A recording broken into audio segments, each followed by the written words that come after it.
જય શ્રી કૃષ્ણ. એક સમય હતો જ્યારે બાળપણ એટલે મોબાઈલની સ્ક્રીન નહીં, પણ ગલીમાં વાગતી આપણા મિત્રોનો અવાજ હતો.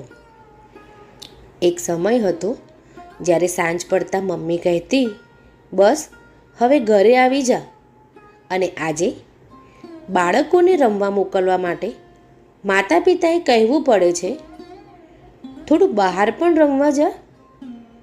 પણ સવાલ એ છે, શું આપણે સુવિધાઓ વધારતા આપણા બાળકોનું સાચું બાળપણ ક્યાંક છીનવી તો નથી લીધું ને?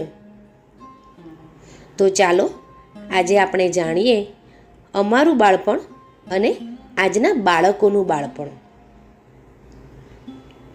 અમારું બાળપણ બહુ સામાન્ય હતું, પણ કદાચ એ જ કારણે બહુ ખાસ હતું. અમારી પાસે મોંઘા રમકડા ન હતા, પણ મિત્રોનો આખો ટોળો હતો. અમારી પાસે મોબાઈલ ન હતા, પણ એકબીજાને મળવા માટે આખી ગલી હતી. અમારી પાસે પ્લે સ્ટેશન નહોતું, પણ ક્રિકેટ રમવા માટે ગલી હતી. લુકાછુપી રમવા માટે આખું ઘર હતું, અને સાયકલ ચલાવવા માટે આખું ગામ હતું. અમારા માટે સાંજ એટલે ચાલ રમવા જઈએ, અને આજના બાળકો માટે ઘણીવાર સાંજ એટલે મોબાઈલ આપો, વાઈફાઈ ચાલુ છે ને. અમારા સમયમાં રજાઓ એટલે મામાના ઘરે જવાનું, નાના નાની દાદા દાદી સાથે બેસવાનું, ગામની ગલીઓમાં દોડવાનું, વૃક્ષ પર ચઢવાનું, નદી કે તળાવ પાસે મિત્રો સાથે રમવાનું, અને રાત્રે આખું પરિવાર એકસાથે બેસીને વાતો કરવાનું. આજના બાળકોની રજાઓમાં ઘણીવાર મોબાઈલ ગેમ્સ છે, યુટ્યુબ છે, ઓનલાઈન ક્લાસીસ છે અને સોશિયલ મીડિયા છે. સુવિધાઓ વધી છે, પણ શું ખુશીઓ પણ એટલી જ વધી છે? અમારા સમયમાં ફોટો પાડવો પણ એક પ્રસંગ હતો.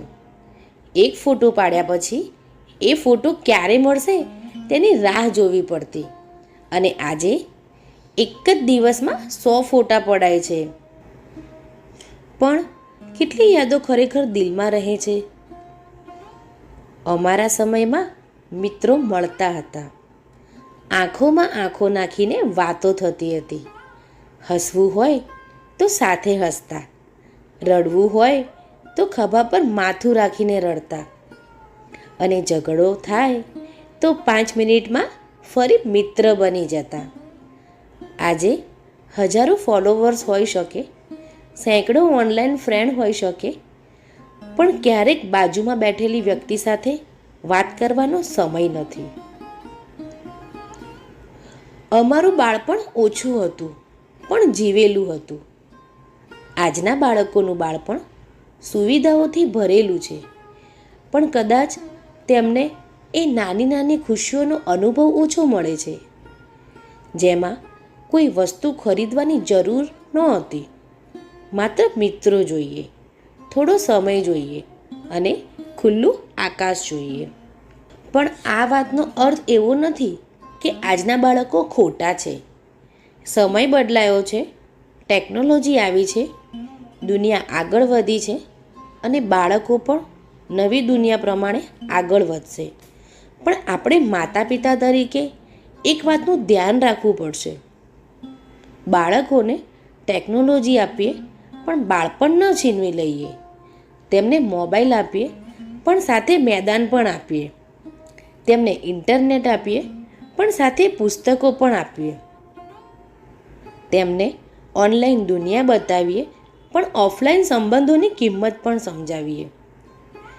તેમને દુનિયા જીતવાનું શીખવીએ, પણ પરિવાર સાથે બેસીને હસવાનું પણ શીખવીએ. કારણ કે બાળપણ ફરી પાછું આવતું નથી. મોબાઈલની નવીનતમ વસ્તુ કાલે જૂની થઈ જશે, નવું રમકડું થોડા દિવસમાં તૂટી જશે, પણ બાળપણની યાદો જીવનભર દિલમાં જીવતી રહેશે. એટલે બાળકોને માત્ર સુવિધાઓથી મોટા ન કરો, તેમને યાદ આપો તેમને સમય આપો, તેમની સાથે રમો, તેમની વાત સાંભળો અને ક્યારેક મોબાઈલ દૂર રાખીને તેમની આંખોમાં જોઈને કહો, ચાલ આજે આપણે સાથે રમીએ. કારણ કે એક દિવસ આ જ બાળક મોટું થઈને કહેશે, મારા માતા પિતા પાસે પૈસા કેટલા હતા એ મને યાદ નથી, પણ તેમણે મને કેટલો સમય આપ્યો હતો એ હું ક્યારેય નહીં ભૂલું. આ જ સાચું બાળપણ છે અને કદાચ આજના બાળકોને સૌથી વધુ જરૂર પણ આની જ છે. બાળકોને માત્ર ભવિષ્ય માટે તૈયાર ન કરો, તેમને આજનું બાળપણ પણ જીવવા દો.